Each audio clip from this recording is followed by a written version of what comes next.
Essa jovem de aparência elegante e coroa na cabeça é Dominika, uma das bailarinas mais renomadas de um importante teatro na Rússia.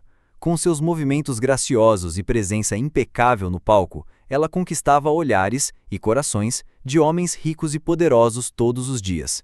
Mas, ao contrário do que muita gente pensa, Dominika não se deixava levar por essa atenção toda. Seu foco era um só: dançar. O motivo? A mãe dela está doente, com problemas nas pernas, e o único jeito de garantir tratamento médico gratuito e moradia era se manter no topo da carreira como bailarina. A vida de Dominika, apesar de parecer um conto de fadas, estava longe de ser fácil, e o destino resolveu ser cruel. Num dia comum de apresentação, enquanto se apresentava no palco, o inesperado aconteceu. Seu parceiro de dança pisou no lugar errado e quebrou a perna dela. Foi uma cena brutal. Ela desmaiou de dor. Quando acordou, estava no hospital, com a perna cheia de pinos metálicos. Tinha acabado de sair de uma cirurgia. Ali, Dominika percebeu que sua carreira como bailarina havia chegado ao fim. 3 meses se passaram. Ela recebeu alta e já conseguia andar. Ao voltar para casa, encontrou um visitante inesperado, seu tio Ivan, um figurão no serviço de inteligência russo, que raramente dava as caras por lá por conta do trabalho. Ele foi todo educado, tomou um chá preparado por ela e deixou um envelope antes de ir embora. Curiosa, Dominika abriu o envelope. Dentro, encontrou um gravador e várias fotos. Ao escutar a fita, ficou chocada. Era uma conversa entre seu parceiro de dança e uma outra bailarina, onde eles tramavam, juntos, o acidente. A outra dançarina queria ocupar o lugar de Dominika e seduziu o rapaz para isso. Ou seja, foi tudo armado. Furiosa, ela correu até o teatro, invadiu o banheiro e deu uma surra neles com um pedaço de pau. No meio da confusão, bateu o desespero. E se tivesse matado alguém? Ela fugiu dali, ligou para a emergência e voltou para casa. Chegando lá, se deparou com uma cena triste. Sua mãe caída no chão, sentindo dores. A cuidadora, que sempre estava com ela, tinha parado de trabalhar porque o conservatório deixou de pagar. Aquilo foi a gota d'água. Dominika decidiu que precisava de ajuda e foi procurar Ivan. Mas o tio, como bom espião russo, não faz nada de graça, nem para a sobrinha. Disse que poderia ajudá-la, sim, mas só se antes fizesse um favorzinho para ele. Ivan passou as instruções. Na sexta-feira, às 9 da noite, ela deveria ir até um hotel de luxo, tomar um bom banho, colocar um vestido especial e se sentar de forma chamativa no saguão do bar. O alvo era Dmitri, um empresário influente. A missão? Puxar papo, seduzi-lo, subir para o quarto com ele e, no momento certo, trocar o celular dele sem que percebesse. Dominika, sem muita escolha, topou. Só que o que era para ser uma missão de sedução virou um pesadelo. Dmitri foi agressivo e estava prestes a passar dos limites quando um homem misterioso apareceu do nada, usando o capacete, e matou Dmitri com um fio de aço, ali mesmo, diante dos olhos dela. Apavorada, Dominika fez o que o assassino mandou. Ele arrombou a porta com uma pistola com silenciador e a levou até a garagem, onde eliminaram o segurança e subiram numa moto rumo a uma sala secreta do hotel. Quando tirou o capacete, o assassino revelou seu rosto. E, para surpresa dela, Ivan apareceu logo em seguida. Mas aquele não era o mesmo Ivan de antes. Agora ele estava frio, calculista, ameaçador. Disse que como Dominika tinha visto demais o crime, o rosto do assassino, não havia outra saída. Ela só tinha 2 opções: ser treinada para virar uma espiã russa ou morrer. É claro que ela escolheu a primeira. Antes de partir, voltou para casa para se despedir da mãe. E ouviu um último conselho valioso. Com seu tio Ivan, proteja-se. E nunca feche todas as suas rotas de fuga. No dia seguinte, um carro veio buscá-la. Enquanto percorria uma estrada coberta de neve, ela sabia que sua vida jamais seria a mesma. Estava indo para a Escola Militar Secreta número 4, lá na Sibéria, uma região congelante e cruel. Logo que chegou, foi recebida por uma instrutora severa, que entregou as regras da escola. Ninguém podia revelar seu nome verdadeiro ou qualquer informação pessoal. Todos ali eram chamados apenas de pardais. Jovens do país inteiro estavam naquele lugar. O treinamento era brutal. O foco principal? aprender a identificar fraquezas alheias e usá-las ao seu favor. Em uma das aulas, a instrutora chamou Dominica e um colega ao centro da sala e mandou que os dois ficassem completamente nus diante da turma. Dominica ficou chocada, mas ouviu da instrutora que, ali, seus corpos pertenciam ao país, e para servir ao país, era preciso esquecer moral, vergonha ou dignidade.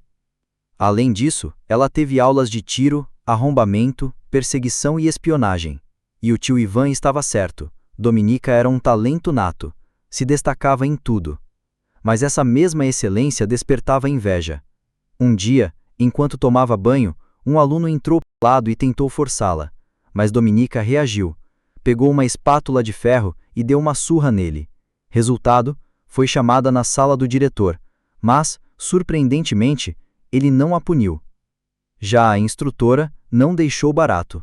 Na aula seguinte, mandou Dominica ficar frente a frente com o agressor. Disse que ela deveria dar a ele o que ele queria. O rapaz ordenou que ela virasse de costas. Em vez disso, Dominica tirou toda a roupa, olhou direto para ele e ficou imóvel. A atitude inesperada cortou o desejo do cara, que vestiu as calças e saiu devotado. Ela tinha percebido o que ele realmente queria: poder. Dominica havia vencido com inteligência. O diretor entendeu que ela tinha uma habilidade única, conseguia ler as pessoas, com facilidade. Por isso, autorizou sua formatura. Logo depois, ela voltou para a Rússia. E não demorou para o telefone tocar. Era Ivan, com sua primeira missão. Alguns meses antes, um agente da CIA chamado Nash teve que atirar na polícia russa para salvar um informante. Depois disso, fugiu e se escondeu, mas o serviço secreto russo descobriu que ele estava em Budapeste. Agora, Ivan queria que Dominica o seduzisse, se aproximasse dele e descobrisse quem era o informante. Dominica não queria essa vida, mas Ivan foi claro: se ela completasse a missão. Sem saída, Dominica foi obrigada a aceitar a missão e embarcou rumo a Budapeste. Lá, ela ficou hospedada num prédio que funcionava como base da segurança russa. Sua colega de quarto era Marta, uma espiã veterana que já estava naquele jogo fazia tempo. Logo de cara, Marta deu um conselho valioso. Fica ligada no chefe da estação. Ele é um velho tarado. Cuidado quando for falar com ele. E dito e feito. Assim que Dominica se apresentou, o velho já lançou aquele olhar safado, todo cheio de segundas intenções. Mas Dominica estava focada, não se abalava com esse tipo de figura.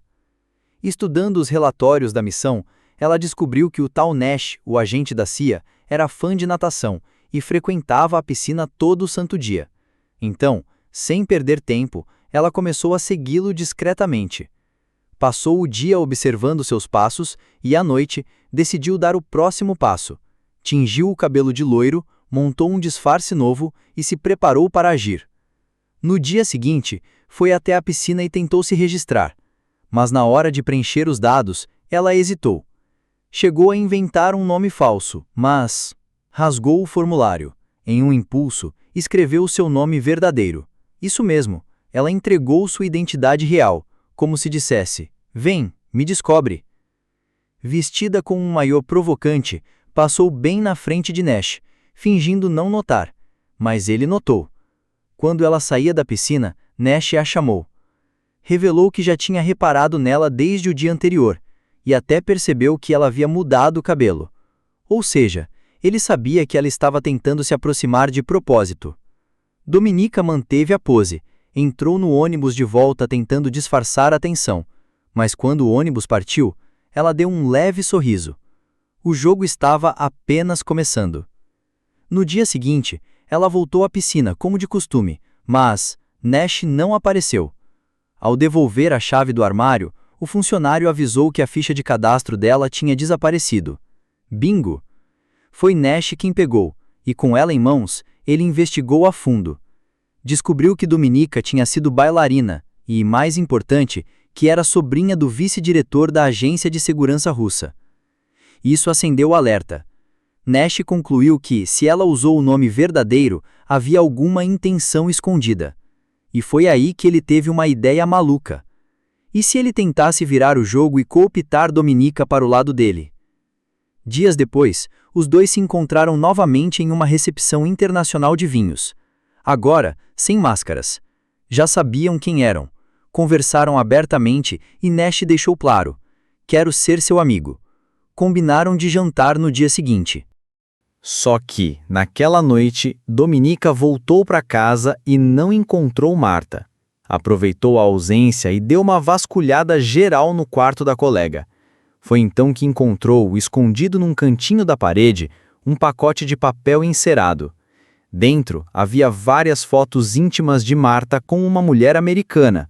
E não era qualquer mulher, era a chefe de gabinete do Senado dos Estados Unidos. No meio disso, ela ouviu a porta abrindo. Era Marta voltando. Dominica, com sangue frio, fingiu que estava tudo normal, mas ainda deu tempo de ler algumas páginas do diário de Marta. Descobriu que ela estava prestes a fechar um acordo de $250 mil em troca de informações confidenciais, e esse encontro seria em Londres. Naquela mesma noite, Marta entregou um papel para Dominica, um aviso formal de que ela havia recusado ir para a cama com o chefe da estação. O cara, ferido no orgulho, a delatou para a agência russa, dizendo que ela não estava avançando em nada com Nash. Com isso, Dominica cancelou o jantar e decidiu seguir Nash em segredo, até descobrir onde ele morava. No dia seguinte, bateu na porta dele chorando, com um teatrinho bem convincente. Tentou seduzi-lo, se fazer de vítima, ganhar a confiança dele. Mas, nada feito. Nash não caiu. Disse para ela pensar bem no que queria da vida. Pela primeira vez, Dominica teve que engolir o gosto amargo do fracasso. Não conseguiu manipular ele como fazia com os outros. Mesmo assim, insistiu. Voltou à piscina para ver se o encontrava. Nada. Foi até a casa dele mais uma vez, mas agora com outra tática. Usou as habilidades que aprendeu no treinamento e arrombou a porta com facilidade. Vasculhou o apartamento, mas não achou nada de útil, até que viu 2 taças de vinho usadas sobre a mesa. Pegou uma com as impressões digitais de Nash. Poderia ser útil mais tarde. Quando voltou para a base, levou um susto. Ivan estava lá. O chefe da estação havia dedurado tudo. Disse que Dominica não tinha conseguido nada. Pressionada, ela decidiu dar uma cartada arriscada. Contou para Ivan sobre o plano de Marta com os americanos e ainda mentiu dizendo que ela mesma estava envolvida, pedindo os $250 mil para fechar o negócio. Ivan achou que aquela informação poderia ser preciosa e resolveu dar um voto de confiança. Antes de sair, disse que tinha esquecido o casaco. Dominica, rápida, foi pegar e nesse momento viu o passaporte dele. Sem pensar 2 vezes, decorou o número. Mas, quando se virou, deu de cara com Marta, apontando uma arma. A conversa dela com Ivan tinha sido ouvida. Marta estava furiosa. Ela gritou perguntando por que Dominica queria roubar o alvo que ela passou mais de 1 ano construindo. Mas Dominica, com frieza, disse que Marta nunca teria acesso a uma quantia tão alta. Já ela, como sobrinha do vice-diretor, conseguiria fazer o próprio chefe da segurança russa pagar o valor e completar o acordo em seu lugar. Marta estava desconfiada. Por que, afinal, Dominica arriscaria tanto a própria vida para concluir aquela missão? Foi então que Dominica revelou um segredo pesado. Ela tinha visto o assassino de Dmitri, aquele que agia sob ordens diretas de Ivan. E isso, ninguém poderia saber. Se esse segredo vazasse, ela seria silenciada sem piedade. Mas ao contar isso a Marta, Dominica involuntariamente a colocou em risco também, e o pior ainda estava por vir. Depois desse baque, Dominica foi até a estação de trem e comprou uma passagem para Viena. Mas antes de ir, passou em frente a um banco local. Ficou observando através do vidro até encontrar sua próxima presa. Um funcionário jovem, inexperiente, com cara de quem nunca tinha tido um encontro. Quando o banco fechou, ela fez aquele teatrinho de última hora. Fingiu que estava desesperada para abrir uma conta. E quem estava ali trancando a porta? Justamente o rapaz que ela tinha mirado. Com um jeitinho sedutor, convidou o rapaz para tomar um café enquanto preenchiam o formulário juntos. O menino, claro, aceitou na hora. Enquanto isso, Marta, movida por vingança, foi até o chefe da estação de inteligência e contou tudo o que sabia sobre a fraqueza de Dominika. Um ato impulsivo e fatal. Naquela noite, Dominika voltou para casa em Budapeste. Ao entrar, notou algo estranho. Marta não estava no quarto. A porta do banheiro estava entreaberta. Ela se aproximou e ali, diante dela, uma cena horrível. Marta havia sido brutalmente assassinada. E quem estava lá? O mesmo assassino de Dmitri. Ele olhou para Dominika e a poupou, só porque ela era neta de Ivan.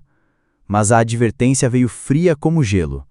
Se mais alguém souber o que você sabe, o próximo corpo na banheira vai ser o seu. A polícia investigou o caso, mas como sempre, não encontrou nenhuma pista concreta. Dominika foi liberada.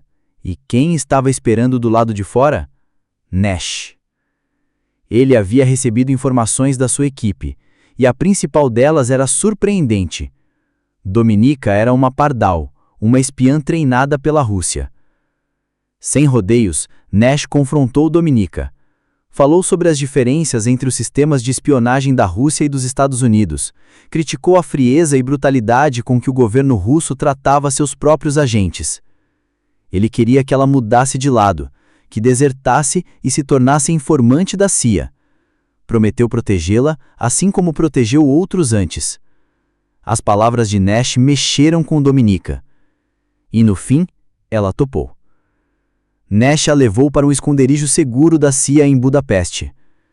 Lá, 2 executivos americanos já estavam esperando. Por precaução, colocaram Dominika num detector de mentiras e a bombardearam com perguntas. Mas ela era uma espiã altamente treinada. Esse tipo de truque não funcionava com ela. Depois da entrevista, foi Dominika quem ditou as condições. Ela queria receber $30.000 por mês, enviados para sua conta em Viena. Os agentes da CIA torceram o nariz. Aquela exigência soava gananciosa, e ela nem havia entregue nenhuma informação realmente útil ainda. Mas Dominika não decepcionou. Soltou a bomba.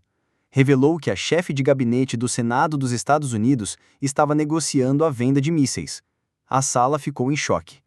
Eles perceberam que aquela russa não era qualquer uma.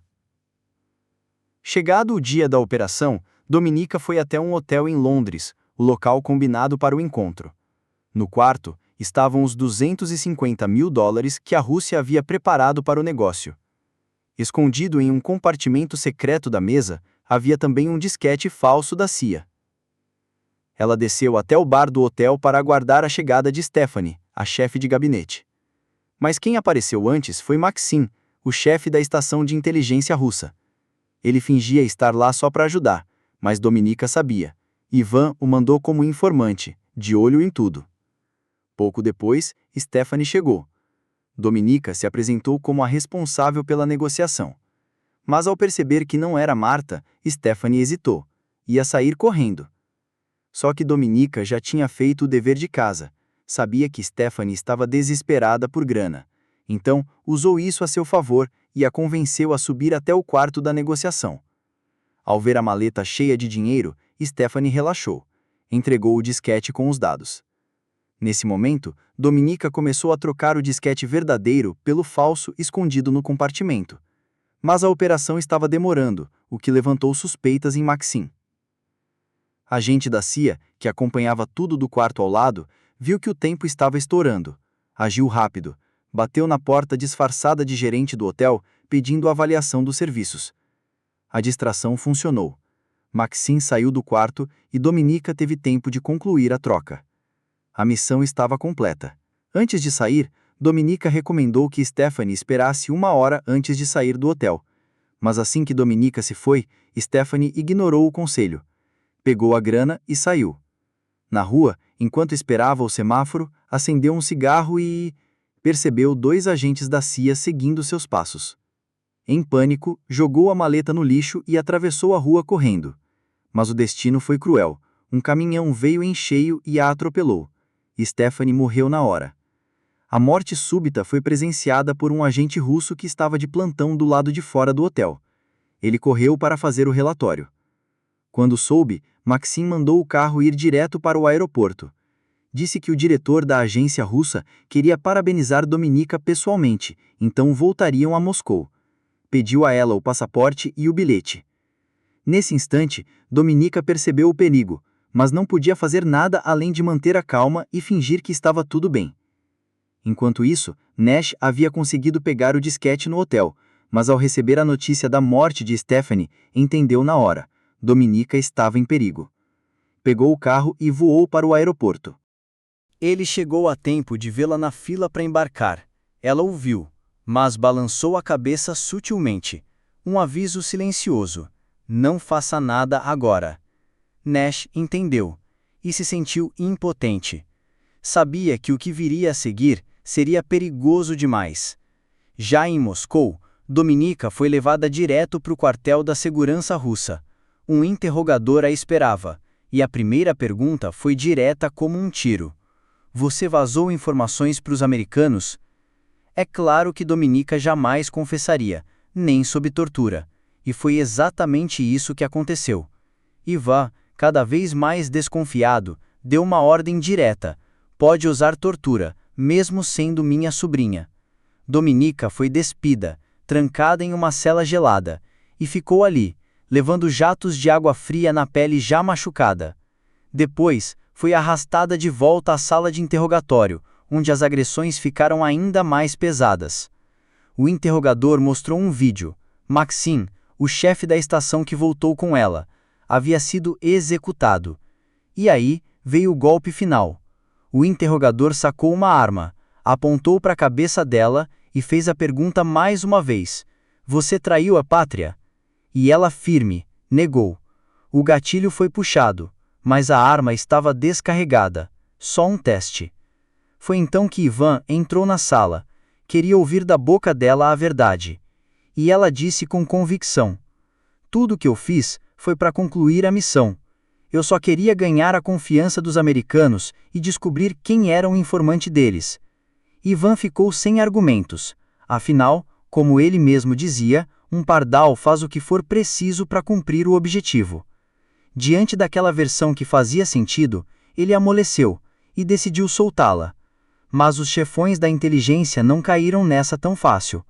O diretor e o reitor da escola de espionagem acreditavam que Dominika estava manipulando Ivan, e deixaram claro que se ele descobrisse algo, teria que eliminar a própria sobrinha.